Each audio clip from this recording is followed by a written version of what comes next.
If God is for us, then who the is against us? Conspiracy or not, strategize and plot. Buy back your block, real estate and stocks. Stack what you got, hold down your spot. Strike while you hot and think the man up top. Conspiracy or not, strategize and plot. Buy back your block, real estate and stocks. Stack what you got, hold down your spot. Strike while you hot and think the man up top. Conspiracy or not, strategize and plot. Buy back your block, real estate and stocks. Stack what you got, hold down your spot. Strike while you hot and think the man up top. Conspiracy or not, strategize and plot. Buy back your block, real estate and stocks. Stack what you got, hold down your spot. Strike while you hot and think the man up top. Conspiracy or not, strategize and plot.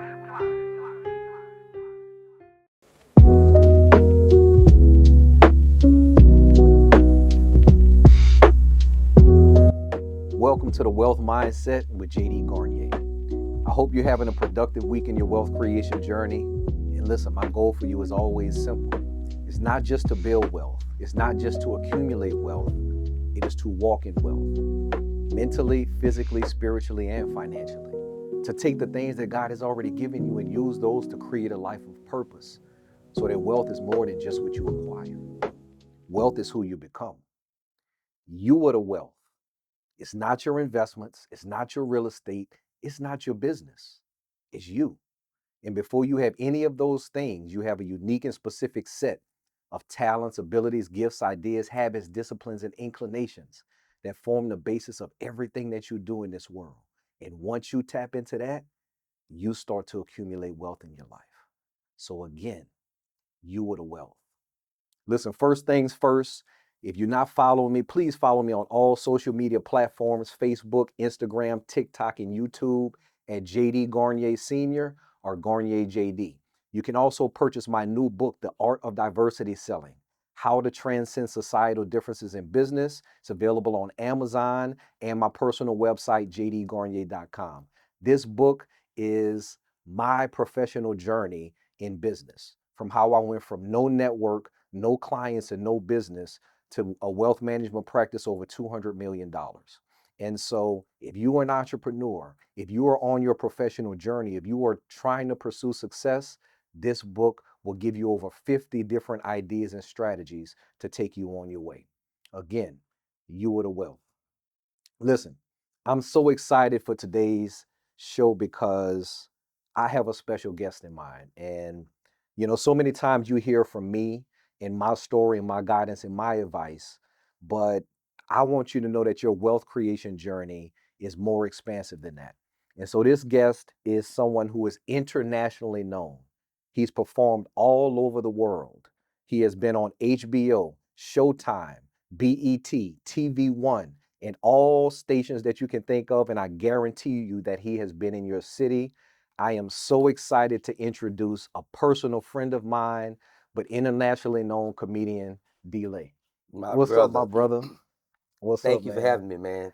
Thank you for having me. I mean, it's a blessing to share this platform with you because a lot of people don't know our history. Like They me don't and have this no man, idea. we go back. I remember when we first met. I was redshirting that year, and he was coming in as a true freshman, and we just hit it off right away. He was from New Orleans, I'm from Alexandria, and we hit it off right away. And to see what you built, man, and what you're constantly building, man, it's beautiful to watch, man. It's absolutely beautiful to watch, because we were like, man, we were wild boys. We were, Listen, man, listen to me. Don't you let these nice outfits fool you. Man, we were wild. And we'll get into some of that a little later on. But, to see what you're building, JD, and to see, because I tune into your stuff, your socials daily. And the word that you put out, man, they're so powerful. I'm gonna go ahead and say it now because y'all end up catching me at some point. I'm gonna steal a lot of your stuff. You have some of the dopest quotes, and I didn't know. And I was watching you, and I was like, man, a lot of your videos, a lot of your content, it's direct to camera, and it's one shot, and it's one take. It ain't a whole lot of, and that goes to say how truthful what you're saying is, because when it flows like that, this is only coming from a space of truth. So, man, I'm happy to share the platform and more excited to see what you're doing and what you're building. Man, listen, I appreciate that, man, and I'm gonna reciprocate that, man, because I watch your journey, and like you said, a lot of people don't know we were the starting backcourt for the LSU and Shreveport Pilots. Yeah. And you know what I mean? To have a friendship that spanned 20, 25 plus years Right. is just Right. it's a blessing to me, man. But I want you to think about that time and before the comedy, before our, adulthood. What do you remember about that time? Man. Nostalgia. Um, man, we were young and we were free. You know what I mean? We were reckless, but we had to go through that. Like I remember we stole some designer t-shirts. We would steal them out of the mall. And we ain't stealing nothing big. We ain't going crazy. We ain't doing no fur coats, no crazy stuff like that. We doing like designer t-shirts, like the Polo Ralph Lauren. That was big back then. One of my partners, Facts. we can't tell you who he is, but he a doctor. His whole closet, you know how you see men button up shirts all the way through? His whole closet was lined all t-shirts. Some of them the same t-shirt. I mean, just loaded when you open it. So I'll never forget. One time it got bad that you had to bail out, and I wasn't with y'all this time. We always had our stealing transitions real smooth. So you stole something in some kind of way. You had to run. You were on foot. You had to run. It was out the music store when we used to get CDs. Ah, the music store. And let me tell y'all how far this is. I need you to understand something. Wherever you at right now, if you're in a car, if you're at home, listen to me carefully. Imagine going on foot to the nearest local high school. Wherever you at, just think about running there. That's how far this run was. This man ran all the way home and he made it. Now listen, now let me just say this. We went untouched. No criminal records At all. None of that. Thank the Lord. We've been forgiven. We did it, but it was building. We were building bonds back then. We didn't realize that it would be going 20, 25 years later. We have a boys trip. We got an annual boys trip that we incorporate a lot of our friends and all professional men, and it's a chance for us to unwind and catch up and tell stories and just enjoy what everybody's process has been and seeing how everybody has progress. And It's and crazy. it's that those times, man. I mean, from Philip August to Russell, Stacy Rogers, KT, KT, Key Man, Key listen. Man, all these gentlemen. KT's father, Kit. That's the one. If you ever heard me tell a story about playing dominoes, Kit is the most prolific domino player. Is it curse? Can you curse on here? Do what you talk how you Kid will feel. whoop your ass. Man, listen. All right. Some of y'all don't understand. KT was my roommate. Now, KT, love him to death. I don't know why this was to this day. Man, this man had the dirtiest goddamn tub that you ever seen. I mean, even if he cleaned it, it would just kept a ring. I don't know if it was supposed to be there. I don't know if he needed a new tub. I don't know what it was. But me and KT hit it off right away. We hit it off. We get another roommate, which was my high school teammate name was Quincy Kelly. Q Dog, we used to call him Q Dog. Wild. Some of the most highly embellished stories you've ever want to. I mean, so we have all these characters that are intertwined, and we're on the basketball team, so we're bonding, and we just had a great time, man. When you flash back to it was just a great time of Absolutely. young men learning themselves man, we didn't give it.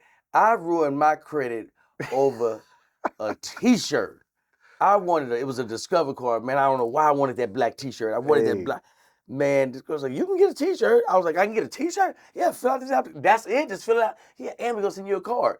$1,000 is what that T-shirt cost me. But those times, man, it taught us a lot. We learned a lot, but it built bonds. It built extreme bonds. And you know what's crazy? When I think about it, I remember you holding court at 3, 4, 5 in the morning on the Monday night, just snapping on people, telling jokes. And I remember thinking in my mind at that time, this dude is a comedian. Right. Like it just resonated. Like that was almost obvious to anybody who knew you that was your purpose. Man, listen, I was always like the funny guy, but I didn't know about doing anything professionally. Like thinking about what happened, flashback to kind of what those moments were. There was a DJ. I don't know if you ever told your audience this story. There was a DJ, and he was a local DJ. He was like one of those midnight DJs. That was the Love Doctor was his name. They called him the Love Doctor.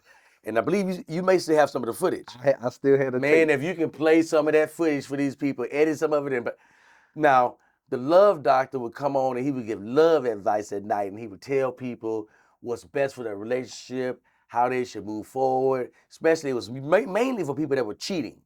Mainly with me, and he would give you this advice, and we would all sit up and we would talk shit about him.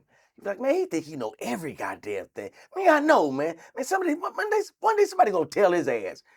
So one night we're sitting around and the Love Doctor's on. We all kicked back. This was we were the only ones on campus because this was during the Christmas holiday. Yeah, nobody's So right. we had nothing That's else right. to do. Nobody's on campus. It's And empty. so we listening to the Love Doctor. The Love Doctor. And he just giving people advice, and we like, man, this dude think he know everything. And so we decided to call in. We called into this late night show, and he's got this smooth voice. And he's letting everybody know that he's in charge, and he's the Love Doctor. He's got whatever solution you got to your problem, he's got it. So I was like, I'm gonna call him. So we had a 4-bedroom apartment, like, so everybody was in a room kind of listening in, but nobody knows what I'm gonna say. As a matter of fact, I don't even know what I'm gonna say. So we called, and I'm actually surprised that I got through. He was like, hey, this is the Love Doctor. How are you doing? How can I help you, man? I said, hey, Love Doctor. Man, I've been going through something, man. I cheated on my girl, man. I was a bad husband. I was a bad boyfriend, and I cheated on her. He said, hey, listen, man, everybody gets caught up, and everybody got to learn, but you got to tell that woman that you cheated, and you guys got to move on. And I'm listening to him giving me his spiel. And he goes off for like 5 minutes just He's giving ranting. you all this Ranting. expert advice, just Oh. talking stuff, and we in the other room like, get him. I said, yeah, man, I want to say thank you, man, because you help a lot of people. You helped me tonight, but I just want to let you know, you don't know every motherfucking thing, man. You can't be trying to tell everybody every motherfucking thing. You ain't the goddamn boss. Click. He hang up. He said, oh, man. Whoa, wait a minute. Okay, let's regroup everybody. Okay, now listen, that guy is angry. Okay, he's upset. And, maybe he's right. Maybe I don't know everything. Man, a week later, that man lost his damn show. After that, everybody started calling in his show, cursing him out every night. And he was off the air by New Year's. Hey, man, it set off a trend in the city. Everybody, remember like the weatherman, when he would give a prediction of the weather, and he walk outside and everybody just started throwing shit at him? Man, people just started calling in, wrecking this man's show, destroying him. So I want to publicly apologize to the Love Doctor. If you're out there, if you're still doing your thing, man, I want to apologize. I was young. We didn't know. We didn't know no We better. didn't know Listen. no better at all. We was wild. So listen, man, I want you to think about the time after Shreveport, Mm-hmm.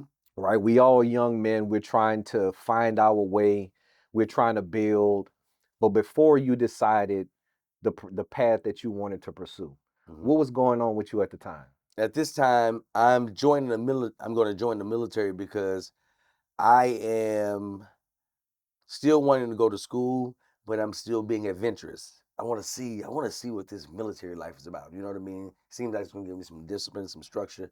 And I said, let me go try this out. So I went into basic training and finished AIT. And when I got back to my unit, me just being more adventurous, I was like, man, I want to go to officer candidate school, because right on the same camp that I was on, there was a training where officer candidates were training. So I would be able to go over and watch them. And they was dragging them through the mud. They yelling at them. They going through it. They doing push-ups. They going through it. I was like, man, I want to try that. Keep in mind, we are probably at the best shape of our lives at this time. We play basketball all day long. Absolutely. So I'm just adventurous and I'm ready to try things. So physically, I'm sure I can take it. So I did that at Officer Candidate School. It was 2 years. And while in that 2 years, I started doing comedy. And So what made you make that decision? I was a blackjack dealer at, it was called Argosy Casino in Baton Rouge. and I'm dealing blackjack, and I wasn't a traditional blackjack dealer. I was talkative. I'm engaging. I want you to win. I really want. Right. You know how You blackjack. talking trash? I'm Yeah. talking. Most blackjack dealers, they act like that's their money. Right. That ain't your money, man. Chill out, smile, man. What's wrong with you? Don't whoop my ass and be mad. What you mad about? Facts. So I was like, I was gonna be the total opposite of that. I'm having fun, and I used to call myself the people's dealer. And the people would come in. I would make a whole speech. Ladies and gentlemen, step right up. I got the highest payout percentage in all of Louisiana. I'm the people's dealer. Come on up. I'm giving it out. And people would start gathering around the table. And if I get on a streak of paying people, and like I got a bus card, and I know it's a bus card, and they don't know it's a bus card, I'm talking shit. I said, let me tell you something. Who am I? They're like, the people's dealer. I said, who am I? The people's dealer. You got them right there. They all bet like $5 and $10. They going nuts. They having a just blast. enough to get them a happy meal. Just to get them going, man. My table is packed. So when the table cleared, there was a guy standing there, an older white gentleman. He said, hey, man, you are funny, man. You should do comedy. I was like, oh, thank you, man. He said, no, man, I'm serious. You should really think about doing comedy, man. I've seen a lot of people, and like, you just got it. You're natural. And I was like, okay, thank you, man. Bro, I'm not even thinking about that. It's not even a thought. I was like, oh, thank you. It's a compliment. Right. Man, about 6 months later, I'm in there, blackjack table full of people. I'm giving away money today. It's the first of the month. I'm the people's dealer. Who do you want? The people's dealer. I'm in there. Now, the supervisors are sick of my shit. They are literally sick of my shit. Because that's like, hey, man, you're giving away money. You're bragging about it. You're calling yourself the people's dealer. You off. People coming in asking for the people's dealer. Hey, man, you got to chill. I'm cool. Do the same shit. Table clear out. I see that old white man again. His name is Jack. His family owned a seafood restaurant in Baton Rouge. He said, man, you still in here wasting your time. I'm like, what you mean? He said, man, I'm telling you, you could do stand-up comedy. I've seen a lot of people, and I'm telling you, you can do it. I'm no manager, I'm not, but I know stand-up comedy. I said, let me think about it. He said, man, I told you just last time you said the same. I said, I don't even, like, how am I gonna make money? I didn't even understand that you could make money or make a living. I had no idea. He was like, you could, because I knew like Eddie Murphy, the Chris Rock, I didn't think Right. the in-betweens. And he was like, man, I'm gonna call my buddy at the Funny Bone. I'm gonna get you a spot. You wanna go up? I was like, let me think about it. Give me a second. So I go down to the break room, and while I'm on the break room, the guy that was on the table next to me overheard the whole conversation. He said, man, that guy's right, man. You funny, man. You could do it. I'm like, you think so? He was like, yes. I said, all right. I went upstairs. I said, man, you know what? I'm gonna do it. He said, I'm calling him right now. He called him. He said, hey man, I got this guy. You got to check him out. Can you get him in? He said, yeah. He said, all right, okay, cool. Hangs up. He said, you're on Friday. I said, Friday? Wait a minute. It's Wednesday. This too quick. I don't have nothing prepared. He said Friday, right? It's Wednesday. Wow. It's Wednesday morning. Man, I go home. I tell my roommate Phil, I'm like, bro, I'm gonna try this stand-up thing. And I remember being in the mirror the whole time because I'm doing 3 minutes. I'm working it. I'm like, so the whole boat finds out that I'm performing at this Funny Bone. I really don't want too many people to come because I don't know what's gonna happen.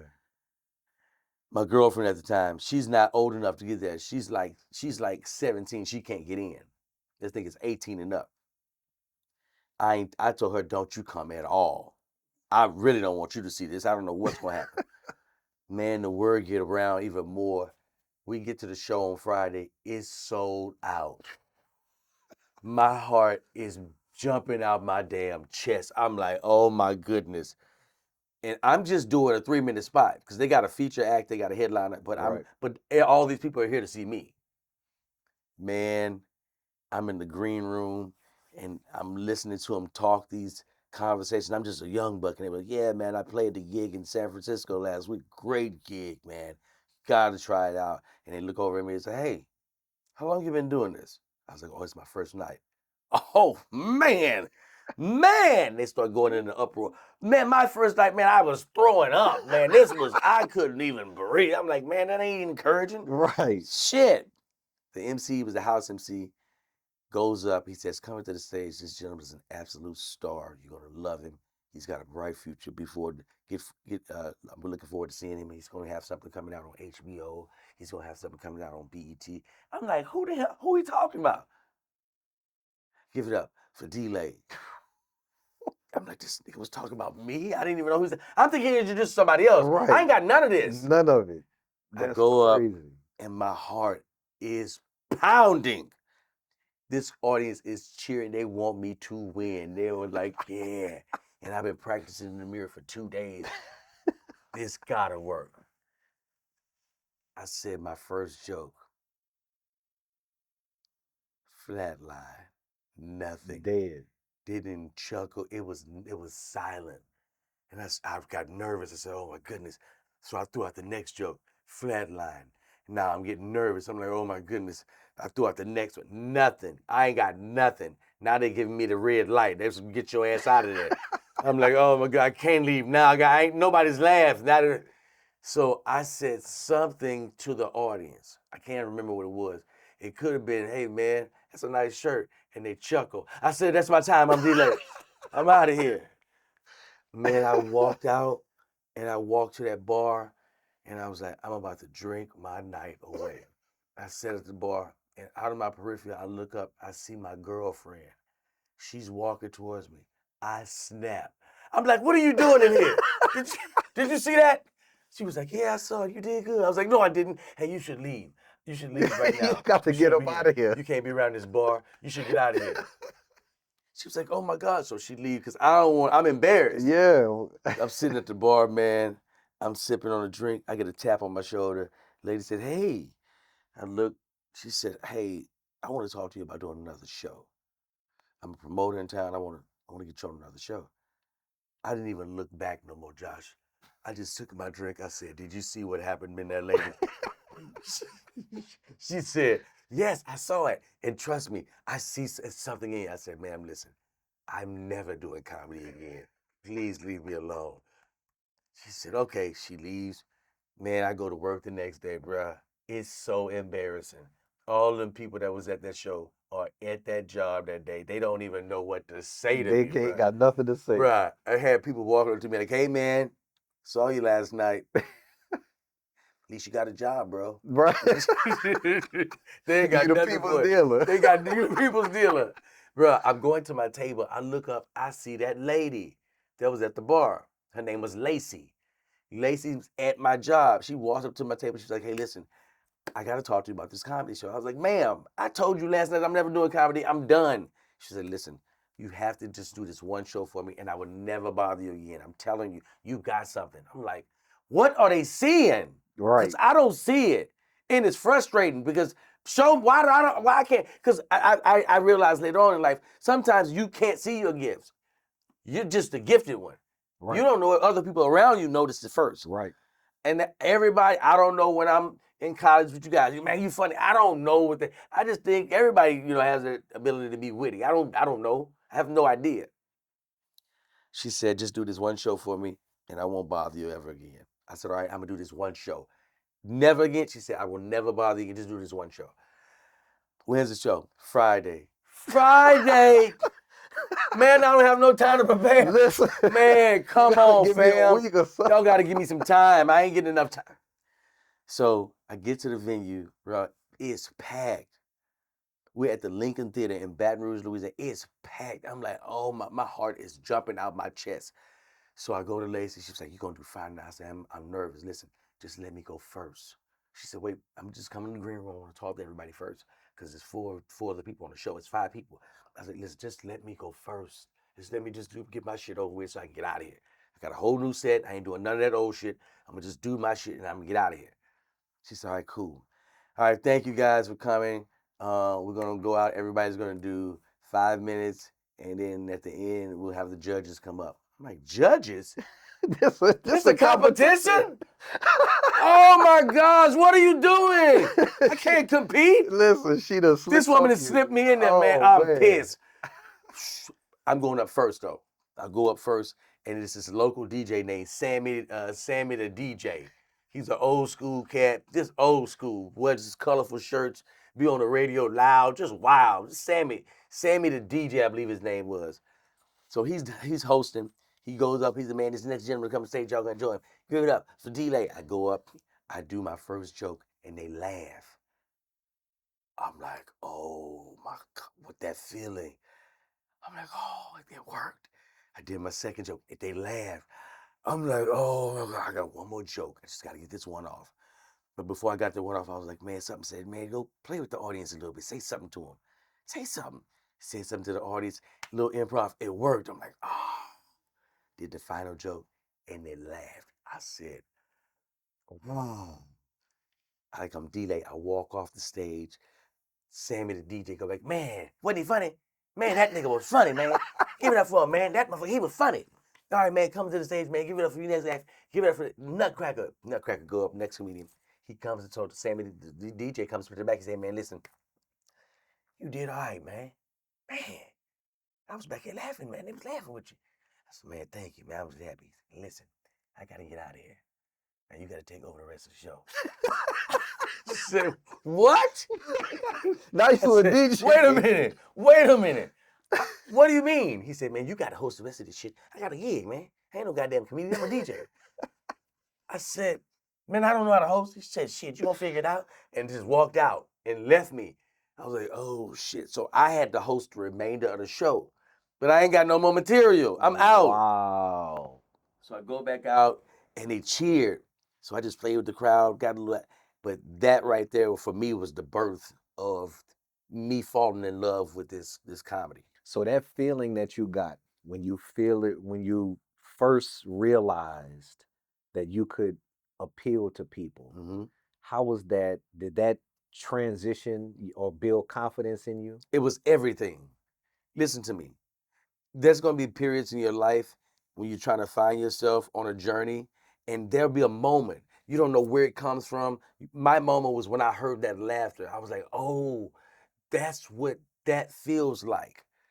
That ability to construct a joke, deliver it with the perfect timing, and the audience receive it.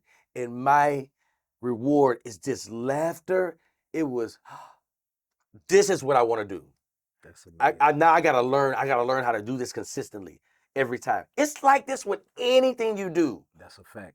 Anything you do, I got it. I found that moment, that thing that makes me feel good. And let me see now, how do I perfect it? Then let me see how I monetize it. That's a fact. Those are the and it's like that. I don't care what it is you're doing, it'll hit you. When I got my first client, that's the feeling I had. Mm, I didn't know up from down. right. I didn't know left from right. Right. But I knew I wanted to help people. Right. And when I got that first client, that same feeling like, this is what I want to do. Yeah. This is what I want to do. That's powerful, man. But let me tell you what happens though. Some people get stuck right there. Some people get stuck right there and just gloat in, I found what I want to do, and forget to execute. That's right. You right there. You got it. You got it. You got the energy behind it. The momentum is right there for you. You gotta go now. Now, okay, what's the plan? What's the plan? How do I go about it? And if you do that in everything you do, in every walk of life, in any business you're trying to start, any art that you're trying to just jump into, if you say, okay, because you're gonna have these moments. Now listen, because that feeling ain't gonna stay there. Right. It's a lot of failure that's gonna come back there. Right? That's the start of it. But you now know. But see, that's what happens. People, especially with the internet, gives you this instantaneous gratification thing. It don't happen like that, bruh. Never. It's just unfortunate that people present it that way. Because I've been doing comedy 25 years. And people just heard that for like, wow, I didn't know. Exactly. Wow. But it doesn't, I don't count the time, nor do I count the money, because I'm passionate about this.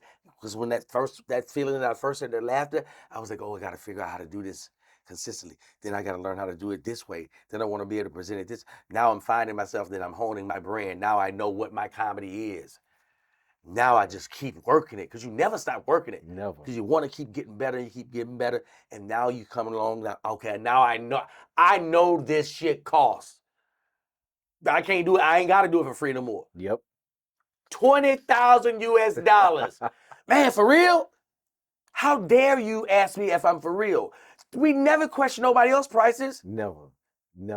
If you went to a dealership and they was like, hey man, 120K, you're gonna be like, okay, that ain't bad. Right. That ain't bad. You ain't gonna be you like, give me come on. 2,000 off the sticker? Right. Okay. Oh, okay, man. See, I could deal with that. Yeah. You know what I mean? It's just when people look at your gift, they don't treat your gift like they treat you walking into a dealership or like they're walking into a dealership. They treat it like, come on, man. Right. They discount it. They discount. You know what I mean? They don't. I don't even think they mean to discount it. I think they just discount it. Like for instance, your family members. I'm always start with the people that's closest to you. When they look at what you do, they don't really realize. They probably some of them have grown into it. How valuable you are of an asset as to, hey, listen, let me show you how to really move this money. Let me show you how to put this money over here.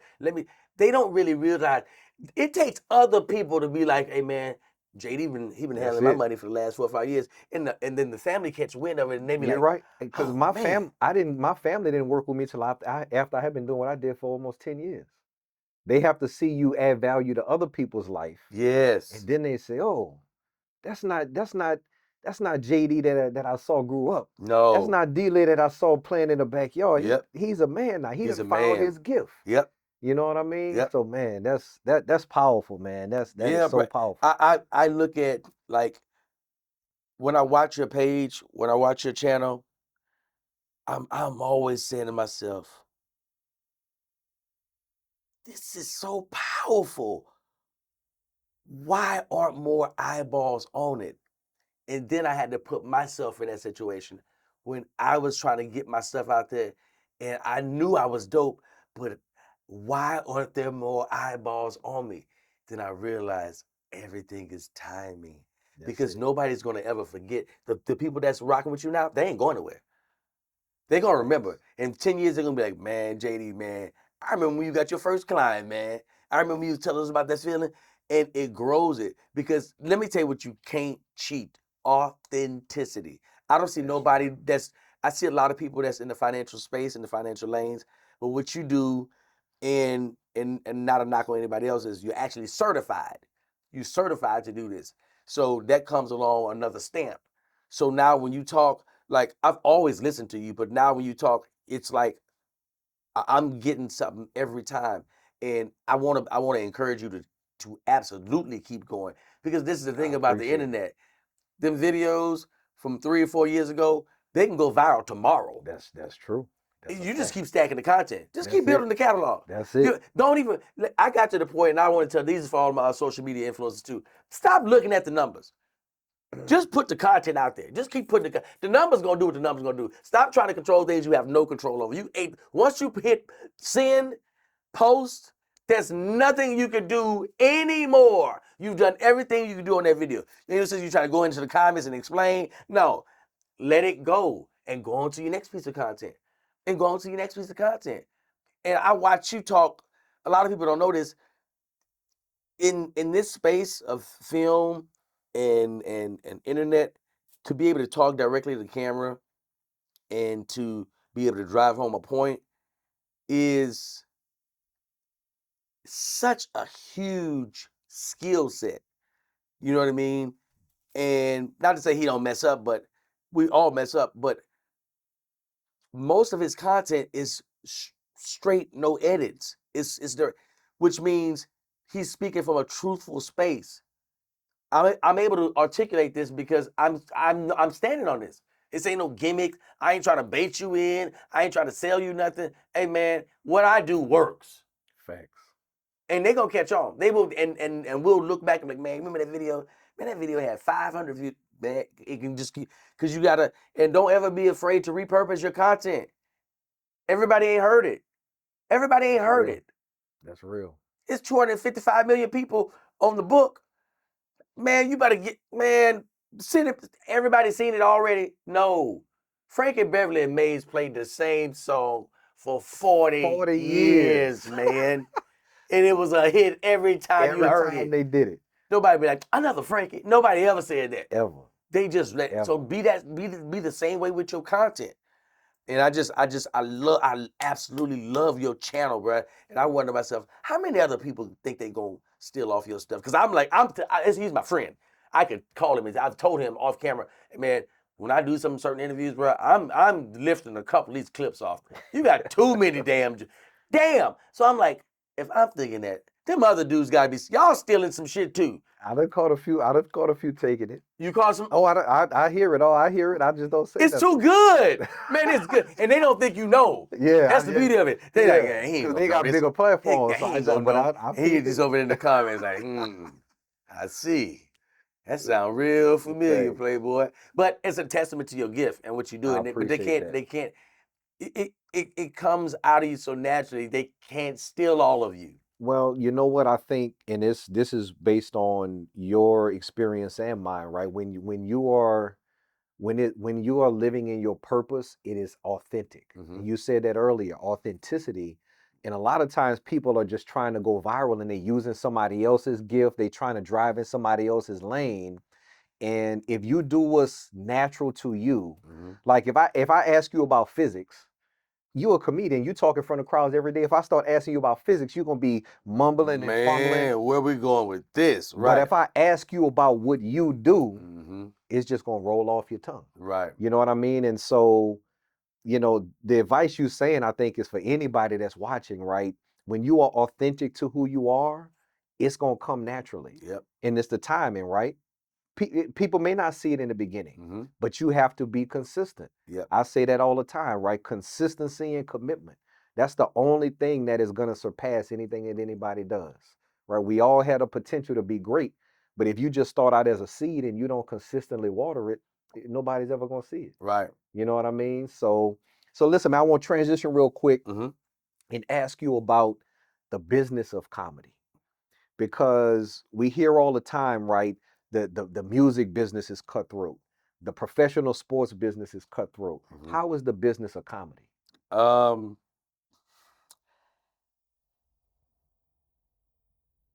I love it, and then I hate it. You know what I mean? I love the part of being able to be an independent creator. I love being able to create whatever that comes to my mind, and I'm able to put it out, and I'm able to go direct to my consumer, directly to my audience. And say, hey, listen, I got a new book out. I want you guys to go check it out, and I don't have to go to a publisher. And it's not anything a knock against publishing companies, but if I got the audience right here already, I don't need an advance. You don't need a middleman. I don't need a middleman. Right. I can take this, but I'm open to it. However, I prefer to just go, hey, guys, listen, go pick it up right now. Go to instantdelayed.com. Hey, listen, I got a show coming up next week. Go to instantdelayed.com. That aspect of it, I absolutely love it because you can control your destiny. Back in the day, it was so industry driven. You had to go through an agency. You had to go through the Hollywood hoops. You know what I mean? Right. In order to try to get on. We had to be able to talk to these people. Relationships are still important, but you'll get people's attention if you just start dropping the right stuff. If you start putting out the content, they'll come. They'll come and just stay in your lane. And the business of it is what a lot of people lack because they get so caught up in the creative side. And yeah, I created it. Yeah, and I sold my show to such and such. Yeah, but now you don't own it no more. Right. You don't own it. You just created all this and they gave you a couple of $1 million. They're going to make $200 million. Forever. And now you You know just what I got to mean? keep And working. so that part, right, I had to learn the business of show. I had to learn how do I maintain wealth? How do I grow wealth? What do I need to do to multiply what I did last year? And let me tell you something, man. Until I met Lisa, I never knew how much I made. I had no idea. Wow. I couldn't tell you what I didn't. I just knew I was comfortable. I knew I could get whatever I wanted to get. I never had a clue. She said one day, she said, hey, how much are you making? I was like, I don't know why. What you need? That's not the point. Right. We need to start keeping track of every nickel that you get. Every nickel from Facebook, every nickel from Instagram, every show, every sponsorship. I'm keeping track of everything. I was like, okay, yeah, let's try this out. And doing that, It's no way you're gonna become a millionaire if you're not organized. Yep, that's real. You just can't. And if you do become a millionaire, it's gonna be gone so You're fast gonna waste it, yeah. because you don't know where nothing's going. And you ain't putting nothing towards nothing. You just making money. And that's not real. show business. Yes. Yep. You gotta, okay, You're right. business wise, what did I make this month? All right, cool. What are my expenses? You gotta learn all of that. But we get so caught up in being in front of the camera and man, how are you going to make money this month? All right. How do you duplicate that the following month? All right, cool. Now that you got a routine going, how are you going to, because now that you got a routine, this is what I figured. I said, okay, now how much could I put out? I got the formula. How much could I put out? And that's all on me as being an influencer and entrepreneur. I sit time out through my day. I know I got to drop 15 videos today. I got to drop 7 over here. I got to drop 8 over here. And I just sit and I just get the work done. And I don't have time for no excuses. I don't have time, man, my head hurt. Man, you still got to get it done. Facts. Because I've already made a contract with myself that I got to do this. And I can't break my own contract. Who am I to break my own contract? Yeah, if you can't trust yourself, I don't trust me. Nobody real. else is going to trust me. So I'm making this commitment. I'm going to do this, and I get it done. And when you get it done, here's the other thing. Once you get it done, think about when you set out to do something, and it took you a little bit of toiling to do it, but you did it. You feel accomplished. You feel. There's no feeling like I did it. You finished yes, it. I And you finished know what? it. I say this all the time, right? Most people can get 80 or 90% of the way, right? You got motivated, you have a good idea, you can get to the fourth quarter. Mm-hmm. But it's a big difference in somebody scoring 30 points in the first 3 quarters and scoring 15 in the fourth. Finishing the game. Finishing the game, yeah. You know what I'm saying? Yeah. And most people can't finish because that's when it gets hard. Yeah. When you gotta check all of the I's, cross all the T's, make sure the contract is right. That last quarter of finishing is so difficult. Most people just give up. They have a half a book finished. They got content they never put out. You know what I mean? And then it's like you have all of this great stuff, but you didn't take it all the way to the finish line. You know what I mean? And so that's powerful that you say that because you have to hold yourself accountable at that point. It's not about anybody else. Right. You know, I've always wanted to ask you this because I've seen a lot of your shows. And I watch a lot of comedians, and some comedians, right, you see their show and they do the same set every time. But every time I see your show, it's different material. How do you come up with new material all the time like that? I live in the moment on stage. If I see something, I go right into it. And I trust my funny. I trust that whatever this thing I'm about to venture into, it's going to work. I'm going to be able to carve out something that's going to be comedic, that's going to be able to get this audience to laugh. And I trust myself. And even if it starts off like they ain't laughing right away, I stay in it. And once the audience realizes I'm committed, they got to come along to ride with me. You got to come along. So I'm able to create an improv in the moment, which, can go anywhere. You know what I mean? And I know my jokes. I can get out of that improv situation and I can get right back into a storyline. And I can get out of that because I saw something back here. But that's just years of training. I used to go up 3 times a night in LA. I would go up to the Ha Ha Cafe in North Hollywood. I would go to the Laugh Factory. I would go to the Comedy Store. And I'm driving around. And bruh, you know how much I'm making? Not a damn thing. I'm going to do these shows because I need to get my face out and I need to get better. You remember that passion thing that we talked about earlier? That feeling of passion? I got to get better. And when you take your mind, and it's hard to say sometimes, but trust me, it's going to sound cliche, but just hear me. When people say you cannot focus on the money, it sounds so cliche, but think about it. I'm doing this for free. I'm going 3 times a night driving my car for free. So I have to have taken money clean off the table. And when you start focusing on getting better and you really started seeing this work is starting to pay off, somebody is going to notice this and say, hey man, this costs something. I don't know what it is, but it costs something. You don't even have to say it. They'll know. They know. They gonna be like, hey man, what is gonna take to book? How much it cost to book you? And here's the crazy part: you don't even know. You don't know your failure. You don't even know what to charge. You have no idea. The first time somebody, man, how much you charge? I said, to do what? I didn't even know what.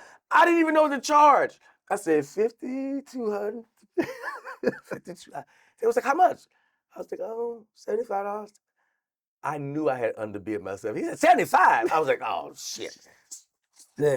Oh man. But that comes with you just keep honing in. Man, if you keep getting better, how could you be denied? You're just impatient. You're just impatient. That's it. It ain't happening on your time. Because we like, man, I've been working hard. Man, I've been working for 2 years. Who says how long? You gotta just keep. First of all, do you love it? Because you go back to the passion. That feeling that you felt when you felt that, that's that passion. Yeah. If You you gotta don't have that, it's over. You gotta keep moving the ball with that. You gotta keep because you love it. Because I look at it like this: what else am I gonna do? Well, I'm gonna go back to doing something that I did. I did that. Yep. I already know what that is. You might as well take that chance and just like, you know what, man? And it's scary. Man, it's scary, fam. That's It's scary. Man, to jump and don't nobody in the world know or feel like you could make it. Imagine that jump not knowing if I ain't even got the support that I need to even make this. You know what? I'm jumping. I was always crazy, but I'm like, I'm jumping. God gave you wings, though. He gave them to you. You just got to use them. You just So got to use It's them. funny you said that because I've heard you say in the past that you were a risk taker. Mm. And do you think that you're a risk taker because you didn't have anything to lose or because you wanted more? Mm. Because some people feel like, well, I ain't got nothing to lose. I'm going to just try it. And some people like, I got to get there. I felt like I absolutely felt like I had something to lose because I was always grounded in my family. So I never wanted to let them down. But I felt like it's gotta be more. I mean, I'm seeing it. I can see it. I just gotta figure out what are they doing? What are they doing? Oh, they're honing in on what they're passionate about. Oh, okay. So I gotta find that. All right. Okay. Cool. Because I definitely want more. I'm too ambitious to stay in this one place. I'm way too. My mind is way too vivid, and I'm seeing different things, and I want to travel the world. I cannot stay here. So I gotta at least be willing to take a. I gotta that right there. The fact that I do not want to be here, it affords me the ability to say I've got to take this risk. And this is the comfort is I can't blame nobody. I bet on me. It's on you. I can't be like, man, JD, you saw me when I failed, man. You could have picked, man. That's your dream. That is your dream. How could you get upset with anybody to the left and to the right of you over your dream not becoming what it is? It's on you. It's all volume 2. It's all on you. It's all on you. That is real. So listen, man, I want to close this out and just ask you this because you've given some great jewels and advice, but I want you to just put yourself in the mind of somebody who is not where they want to be yet. They have a dream, they have an idea, they have a goal, but they just don't see a clear path to it. What advice would you give that person in pursuing that passion or that gift or that purpose? Man, I know that feeling. I know that feeling of being in a space where nothing is going right. You feel like you're putting in enough work. You feel like, you should be having more people helping you. And you just in a space, you're in a rut. And you're like, man, I don't even know how to get out of this. First of all, I always say this, get out the house, bro. You got to get out that house. That little environment that you've been hovering around in right there, it's a lot of negative right there. You got to get out of that. I always believe in this. It sounds crazy. Get into nature. Just get out. Just get into nature. And you'll just let the sun bask on you. You got to change that environment first. Because you can sit in there forever. But you look up, it's 3 days and pass. You still in the house. Yep. Get out of that first. Once you get out of that, now you got to start thinking towards what is this that I want? Whatever I'm at right now is not this. So start thinking about what that is. And be real vivid. Think about what that is. Because keep in mind, sitting in this house, it has not moved the needle with nothing. I got to start putting myself. And then another thing, this is big, man.